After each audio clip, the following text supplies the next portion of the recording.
오늘 말씀은 에스라 3장 1절로 13절까지 말씀입니다. 함께 읽습니다. 이스라엘 자손이 각자의 성읍에 살았더니 일곱째 달에 이르러 일제히 예루살렘에 모인지라.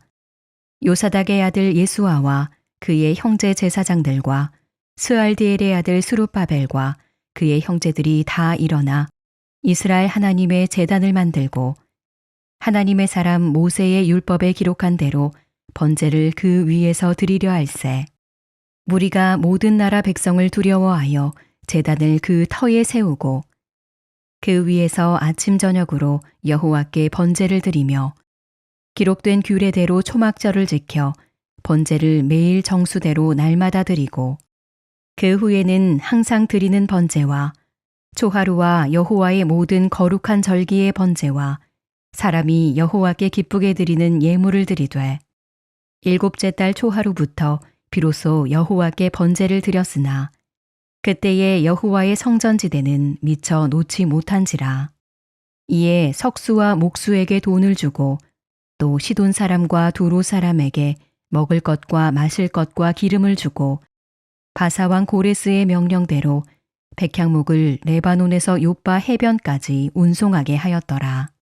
예루살렘에 있는 하나님의 성전에 이른 지 2년 둘째 달에 스알디엘의 아들 스룹바벨과 요사닥의 아들 예수아와 다른 형제 제사장들과 레위 사람들과 무릇 사로잡혔다가 예루살렘에 돌아온 자들이 공사를 시작하고 20세 이상의 레위 사람들을 세워 여호와의 성전 공사를 감독하게 하매 이에 예수아와 그의 아들들과 그의 형제들과 간미엘과 그의 아들들과 유다 자손과 헤나다 자손과 그의 형제 레위 사람들이 일제히 일어나 하나님의 성전 일꾼들을 감독하니라.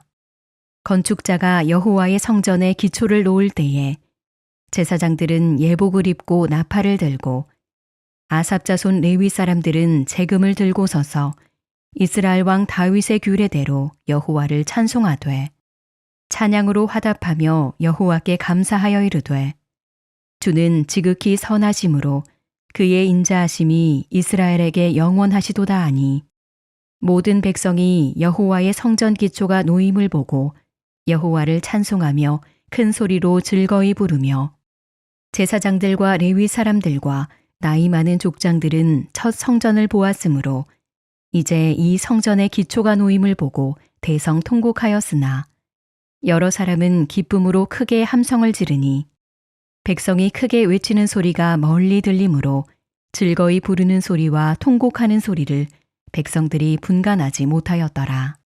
성전의 기초를 세울 때라는 제목으로 말씀 증거합니다. 이제 예루살렘에 돌아온 백성들은 성전을 짓기로 힘을 모았습니다.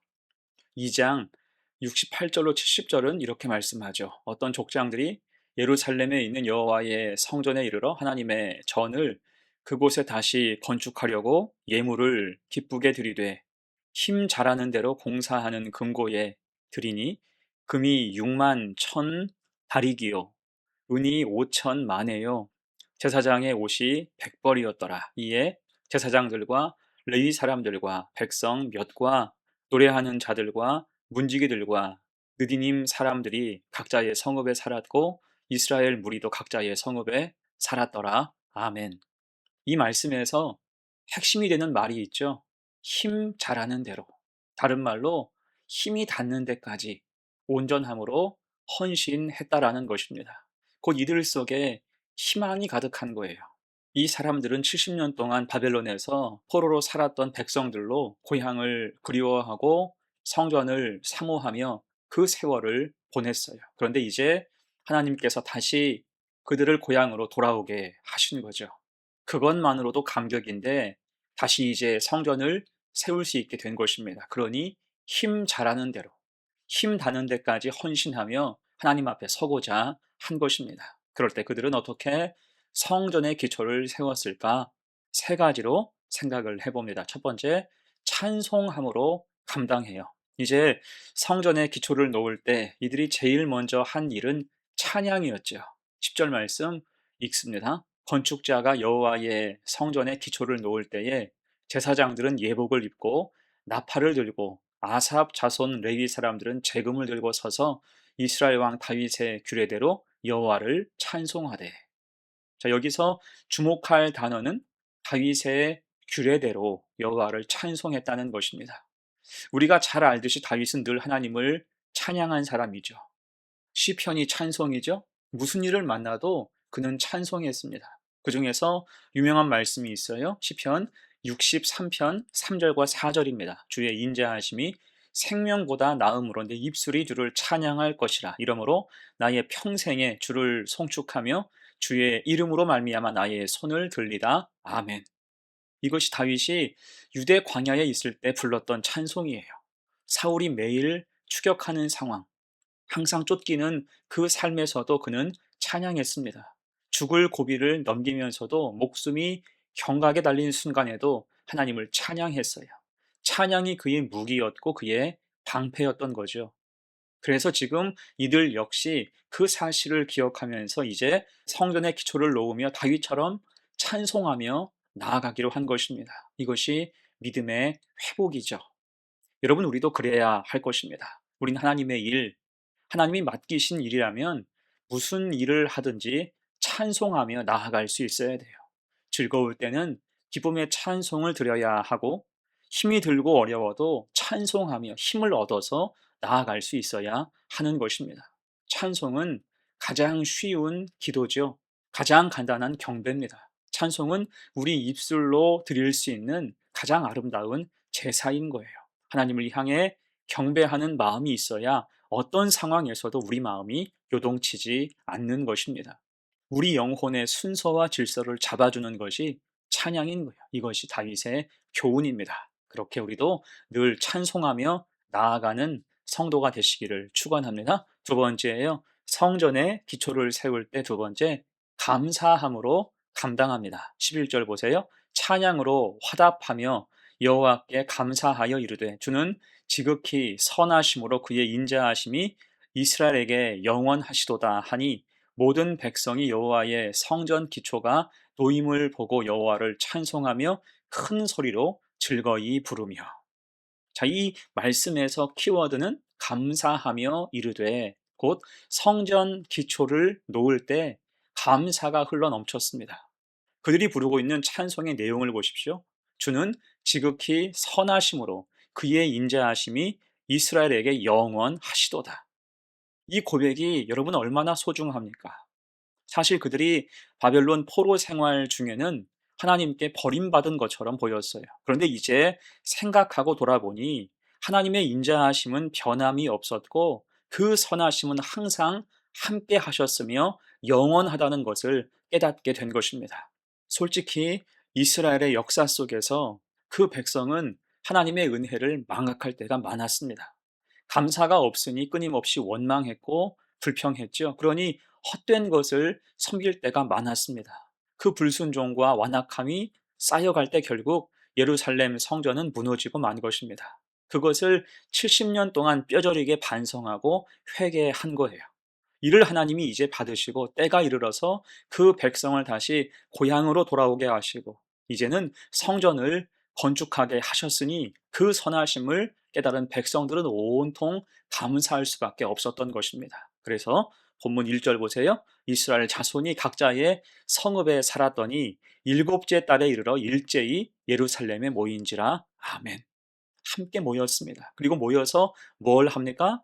2절 말씀 이하를 보면 그들이 두려운 마음으로 하나님의 제단을 만들고 아침 저녁으로 번제를 드렸어요. 규례대로 모든 절기마다 예배를 올려드렸습니다. 감사함으로 매일 하나님 앞에 선 거예요. 특히 6절을 봅니다. 일곱째 달 초하루부터 비로소 여호와께 번제를 드렸으나 그때에 여호와의 성전 지대는 미처 놓지 못한지라. 아멘. 성전 기초도 아직 놓지 못했는데 벌써 예배를 드리기 시작한 것입니다. 곧 그들은 성전이 완공되기를 기다리지 않았어요. 당장 하나님께 예배하고 싶은 마음이 간절했습니다. 여러분, 이것이 성전을 준비하는 태도, 예배하는 바른 태도라고 할 수가 있죠. 어떻습니까? 감사하는 사람은 믿음의 결이 전혀 다릅니다. 곧 감사가 가득하면 그 영혼이 거칠지 않아요. 영혼의 윤기가 흐릅니다. 그 모습으로 예배드릴 때 그곳이 어디든지 하나님은 기쁘게 받으실 수 있다는 거예요. 그런 마음을 가지고 항상 감사하며 예배하는 성도가 되시기를 간절히 축원합니다. 아멘. 세 번째, 성전의 기초를 세울 때 세 번째는 기쁨으로 감당해야 합니다. 지금 돌아온 공동체는 감사와 찬송이 가득하죠. 그리고 이제는 기쁨이 흘러넘칩니다. 그 기록이 12절 이하의 말씀이에요. 제사장들과 레위 사람들과 나이 많은 족장들은 첫 성전을 보았으므로 이제 이 성전의 기초가 놓임을 보고 대성통곡하였으나 여러 사람은 기쁨으로 크게 함성을 지르니 백성이 크게 외치는 소리가 멀리 들리므로 즐거이 부르는 소리와 통곡하는 소리를 백성들이 분간하지 못하였더라. 아멘. 이 장면 참 특별한 장면입니다. 나이 많은 족장들은 성전의 기초가 놓임을 보고 대성통곡해요. 그들은 어렸을 때 솔로몬 성전을 보았던 사람들입니다. 당연히 성전의 무너짐도 봤겠죠. 아비규환을 지금껏 살아낸 거예요. 그때의 충격과 슬픔이 얼마나 컸을까요? 그렇게 성전이 무너지는 가슴 아팠던 순간이 있었는데 이제 그 성전이 새로 세워지는 것입니다. 물론 성전의 터, 그 크기는 예전 성전에 비할 바가 못 됩니다. 하지만 성전 자체의 회복이 너무나 감사하고 감격스러운 것입니다. 그래서 통곡하며 기뻐하는 거예요. 그들의 통곡은 슬픔의 통곡이 아니라 감격의 통곡이었어요. 자, 또 저 뒤에서는 젊은 사람들이 마냥 기쁨으로 크게 함성을 지르며 즐거워합니다. 그들은 첫 성전에 대한 기억이 없어요. 바벨론에서 태어나서 포로 생활만을 경험했던 세대입니다. 이에 새로운 소망, 하나님 언약의 성취를 목격하면서 감격과 기쁨과 기대를 가지고 함성을 지른 것입니다.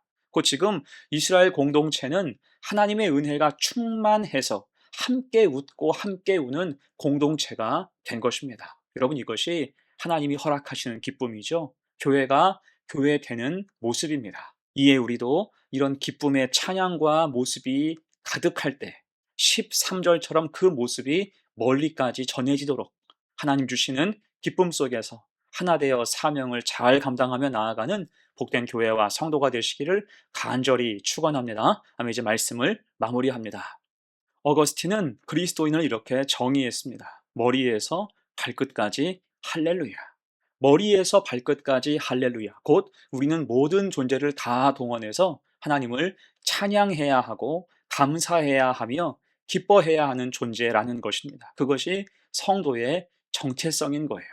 그 모습으로 오늘 본문의 백성들은 황폐한 예루살렘에서 소망을 보면서 성전의 기초를 세웠습니다. 곧 그들은 폐허 속에서 미래를 본 거예요. 무너진 돌무더기 사이에서 하나님의 영광을 봤습니다. 아직 기초밖에 놓지 못했지만 완성된 성전을 믿음 가지고 바라보면서 함께 감사하고 함께 찬송하고 함께 기뻐했다라는 것입니다. 그럴 때 하나님은 친히 그들을 인도하시죠.